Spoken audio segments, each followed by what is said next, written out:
السلام علیکم ورحمۃ اللہ۔ انسان جب دنیا میں آیا تھا تو اللہ تعالیٰ نے اس کے ساتھ کچھ ضروریات، کچھ خواہشات، شیطان، نفس، ان ساری چیزوں کو منسلک کر کے انسان کو دنیا میں بھیجا تھا۔ ظاہر سی بات ہے ایک انسان ان ضروریات کے بغیر، ان خواہشات کے بغیر زندگی تو نہیں گزار سکتا۔ جب انسان زندگی بغیر ان ضروریات کو پورا کرنے کے اور ان خواہشات کو لے کر چلنے کے نہیں گزار سکتا تو ضرور اسی ضرورت کو پورا کرنے کے لیے کسی دوسرے انسان کا محتاج ہوگا۔ اب اللہ تعالیٰ نے یہاں پہ دو چیزیں رکھی ہیں، ایک اختلاف رکھا ہے، ایک اتفاق اور اتحاد رکھا ہے، پھر ان دونوں کے الگ الگ نتائج، الگ الگ اثرات بھی رکھے ہیں۔ اگر آپ اختلاف کی طرف دیکھیں تو اس میں بے برکتی اللہ تعالیٰ نے رکھی ہے،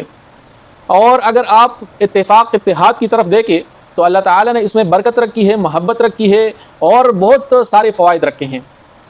اب اگر کوئی انسان یہ کہے کہ مجھے اتفاق اتحاد ان چیزوں کی ضرورت نہیں ہے، میں الگ تلگ بغیر اتفاق کی زندگی گزار سکتا ہوں اور گزاروں گا، تو یہ اس کے لیے ناممکن ہے۔ وجہ یہ ہے کہ میں نے آپ کو بتایا کہ اللہ تعالیٰ نے انسان کو ضروریات کے ساتھ دنیا میں بھیجا ہے، اور یہ نہیں ہو سکتا کہ ایک انسان ان ساری ضروریات کو لے کر دنیا میں زندگی گزاریں، کیونکہ ہر انسان دوسرے انسان کا ضرور محتاج ہوتا ہے،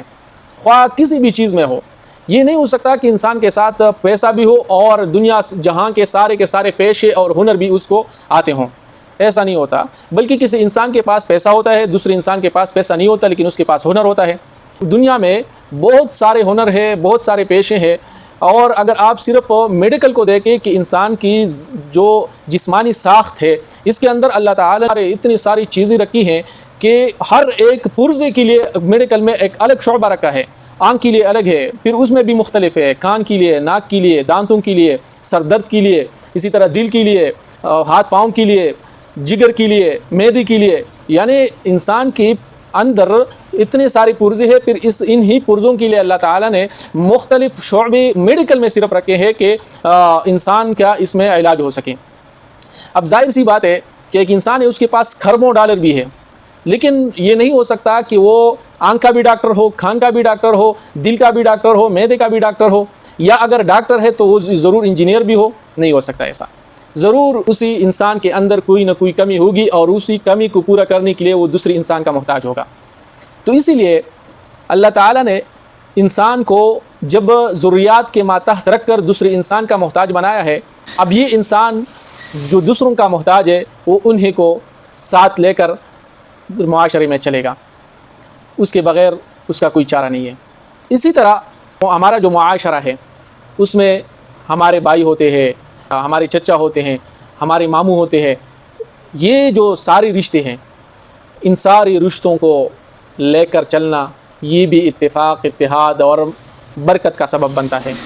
اور اللہ تعالیٰ اسی میں پھر آپ کے لیے محبت بھی رکھتا ہے، اسی میں آپ کے لیے برکت بھی رکھتا ہے، اسی میں آپ کے لیے خوشی بھی رکھتا ہے، سکون، اطمینان۔ یہ اللہ تعالیٰ نے جو میں نے کہا کہ برکت، تو برکت انہی چیزوں کا نام ہے کہ آپ کی دل کو سکون ہوگا، آپ کی دل کو اطمینان ہوگا، آپ خوش ہوں گے ان چیزوں سے، اور خوشی سے ظاہر سی بات ہے انسان جب خوش ہوتا ہے تو اس کی زندگی بہار ہی بہار ہوتی ہے، اور جب غم اور رنج میں مبتلا ہوتا ہے تو انسان کی زندگی جو ہے وہ بالکل سکڑ کر رہ جاتی ہے۔ تو اس لیے اگر انسان کو محبت، برکت والی زندگی گزارنی ہے تو اس کو چاہیے کہ وہ معاشرے میں دوسرے انسانوں کو لے کر آگے چلنا ضروری ہے۔